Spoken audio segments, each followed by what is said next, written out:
tous, j'espère que vous allez bien. Aujourd'hui on se retrouve encore dans un tutoriel un petit peu spécial. J'ai voulu tester les encres résine de chez Cléopâtre pour pouvoir colorer la polymère et pour voir un petit peu les effets qu'on pouvait avoir, savoir si ça ancrait bien, si ça pouvait colorer donc sympathiquement la polymère. Donc pour ce test, j'ai utilisé de la cernite translucente pour ce premier test, mais vous n'êtes pas obligé, vous pouvez très bien utiliser de la pâte blanche. Moi je voulais voir un petit peu en transparence ce que ça allait donner, donc c'est pour ça que j'ai testé sur de la translucente. Là je l'ai passé à la map au cran 4 et je viens ensuite déposer une feuille métallique. Donc là c'est une feuille de chez Fimo. Je la dépose donc sur ma pâte translucide et je viens découper la feuille à l'aide d'un cutter et je viens ensuite m'aider d'un rouleau pour pouvoir appliquer la feuille sur ma pâte. Donc pour texturer la pâte, là je vous montre différents exemples d'outils que vous pouvez utiliser pour pouvoir créer des motifs. Moi j'ai utilisé le peigne que vous voyez. Donc je suis venue comme ceci faire des traces sur la feuille métallique. Donc j'ai fait des petites vagues comme ceci, c'est des petits reflets. En fait je voulais voir comment l'encre allait s'incruster. Et comme je ne savais pas du tout les résultats, j'ai fait... À présent je vais venir donc tester les encres de chez Cléopâtre. C'est des encres qui servent normalement à colorer la résine. Vous verrez, je crois que je vous ai déjà fait des tutoriels dessus ou alors ils sont à venir sur la chaîne. Enfin, il y a plusieurs tutos à ce sujet. Donc pour bien diluer l'encre et la faire pénétrer sur la pâte, j'ai utilisé de l'alcool dans un pulvérisateur. Vous pouvez très bien utiliser de l'alcool ménager. Comme ça dilue l'encre et ça lui permet de pénétrer à l'intérieur de la polymère. Donc en couleur d'encre, j'avais du vert, du noir et du orange. Donc le vert, vous le verrez dans un prochain tutoriel. Et donc là, j'utilise, j'ai fait un mélange de encre orange et d'encre noire. Et je viens à nouveau pulvériser l'alcool, pchiter sur ma pâte pour pouvoir diluer l'encre à nouveau. Alors je vous invite à travailler sur une plaque de verre ou sur une plaque céramique comme c'est mon cas, car les encres tachent énormément, donc surtout, ou alors nettoyez rapidement votre plan de travail pour ne pas abîmer le reste de votre atelier.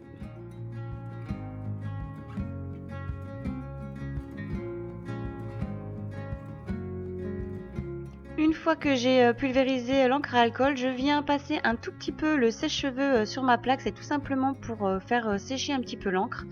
Donc je passe vraiment quelques secondes dessus car je ne souhaite pas craqueler ma pâte ni commencer à la faire durcir. C'est tout simplement pour sécher l'encre. Donc vous approchez pas trop, vous mettez une certaine hauteur et à froid.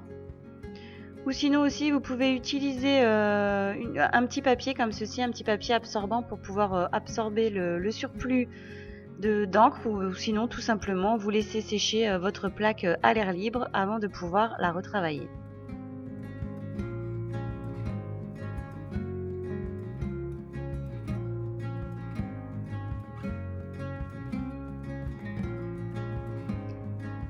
Donc j'ai coupé mes pièces en deux car je vais faire plusieurs réalisations avec. Donc là vous pouvez laisser votre plaque comme ceci, ou si vous le souhaitez vous pouvez encore différemment l'étirer pour la craqueler. Là c'était vraiment des tests pour les encres, donc je me suis arrêtée là. Je viens utiliser des emporte-pièces plumes. Oui, vous avez vu un endroit, j'ai abîmé un peu ma plaque, mais c'est pas grave, je choisirai pas les endroits abîmés pour placer mes emporte-pièces. Donc je fais mes découpes à l'aide des emporte-pièces.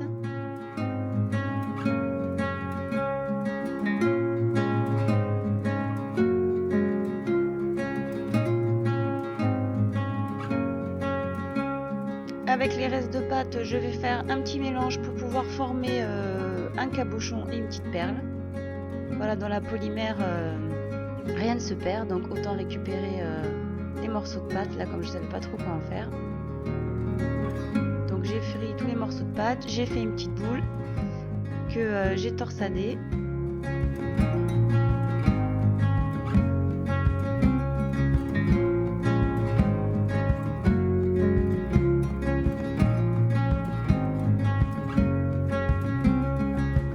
Et ensuite j'ai fait une sorte de forme de pierre pour pouvoir réaliser ensuite un pendentif.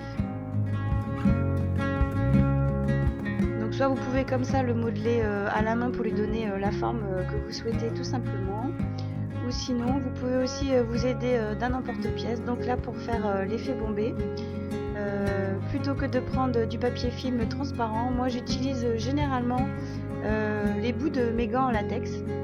Quand je les ai utilisés et que je m'en sers plus, du coup je récupère les bouts et je trouve que ça fait un très bel effet bombé comme ceci, mieux qu'avec le film transparent.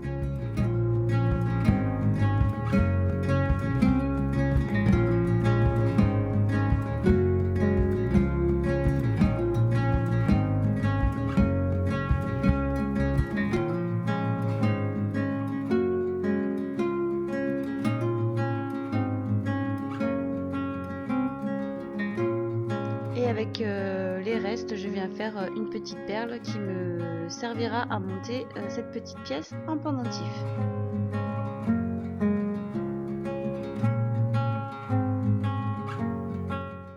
Voilà. Donc nous retournons sur nos créations. Donc là, je viens étaler de la pâte blanche au cran 3. Je viens déposer dessus donc ma plaque de translucente pour pouvoir ensuite former mes pièces. Donc là j'utilise de la pâte blanche tutoriel car j'ai utilisé de la pâte translucente et aussi parce que je vais venir ensuite par la suite texturer mes semelles à l'aide de pâte blanche et d'une petite mousse. Là j'ai bien déposé un papier film de fleuriste pour pouvoir appliquer mes deux plaques en telle, pour pouvoir tout simplement chasser les bulles d'air.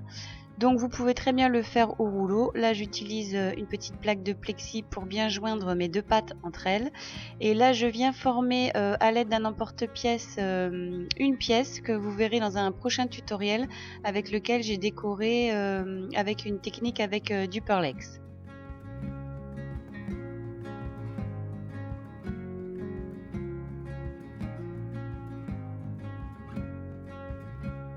Voilà, une fois vos créations faites, vous n'avez plus qu'à passer donc chaque pièce au four à 110 degrés pendant 30 minutes selon les indications du fabricant et à réaliser donc les semelles de vos plumes tout simplement en prenant de la pâte blanche que vous allez étaler au cran 3 ou 4 comme vous voulez, ça dépend de votre machine, et que vous allez texturer et remettre à cuire.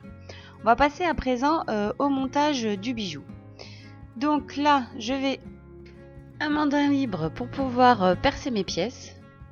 Donc c'est assez pratique pour pouvoir percer ce type de pièces. Donc vous n'avez pas du tout à forcer, vous avez juste à faire tourner le mandrin et ça vient comme ceci percer vos pièces. Comme ceci, on va pouvoir passer au montage du bijou.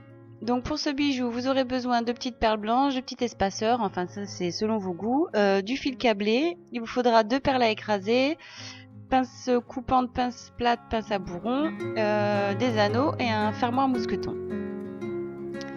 Donc je commence comme ceci pour le montage. Tout simplement je vais venir alterner une perle blanche, une perle métallique qui me sert d'espaceur, une petite perle blanche et je viens y passer une plume.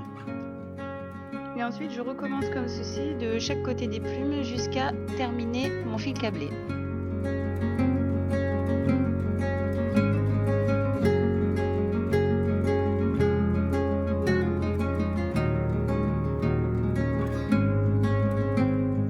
C'est juste une idée de réalisation, vous pouvez faire bien évidemment le montage que vous voulez, c'est simplement pour vous montrer comment faire le montage en passant le fil câblé et en fermant le fil câblé avec les perles à écraser.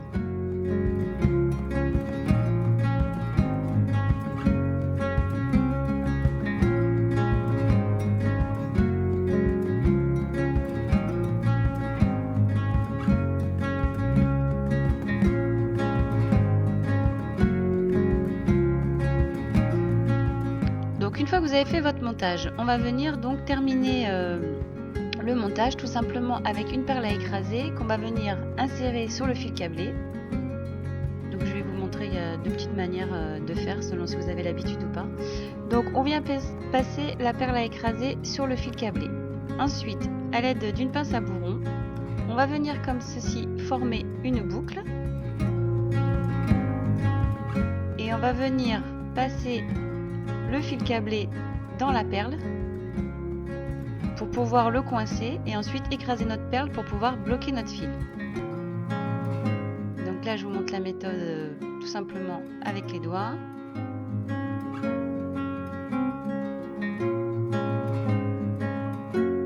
Et de l'autre côté on va venir faire la même chose, donc on insère notre perle à écraser sur notre fil câblé.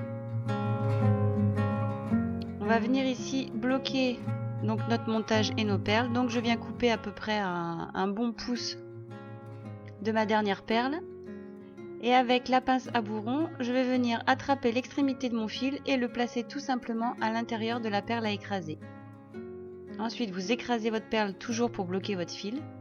Là il reste un tout petit peu de fil câblé, donc du coup je suis obligée de le couper. Normalement je les insère dans les perles, mais là cette perle était très fine et ne me permettait pas d'insérer mon fil câblé à l'intérieur.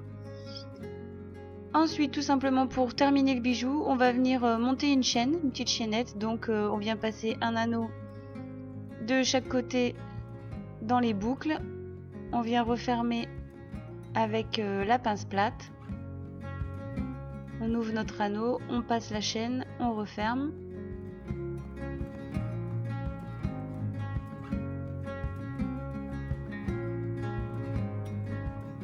Pour la chaîne, bien évidemment, vous prenez votre longueur de tour de cou.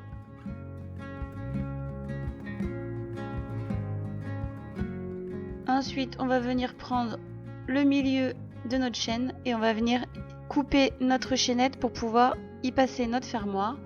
Donc tout simplement avec deux anneaux de jonction et un petit fermoir mousqueton.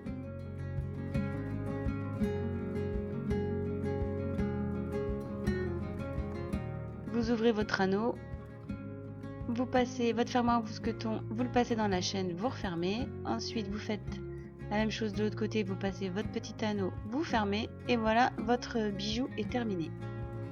Alors chose très importante, pour terminer ce bijou, pour vos plumes, je vous conseille donc de soit les résiner ou sinon de les vernir tout simplement pour ne pas que le film aluminium, le film métallique s'en aille de vos pièces. Là vous ne pourrez pas ni poncer vos pièces ni les polir, sinon tout l'aspect métallique va s'en aller. Ce tutoriel vous aura plu. Comme vous pouvez le voir, donc les encres résine de chez Cléopâtre fonctionnent très bien sur la pâte polymère. Vous pouvez donc vous en servir pour faire de jolies créations. J'espère que ce tutoriel vous aura plu. Surtout n'hésitez pas à vous abonner, à partager ou à liker. Et je vous donne rendez-vous très prochainement sur la chaîne pour plein de nouvelles vidéos. Je vous dis à bientôt. Ciao!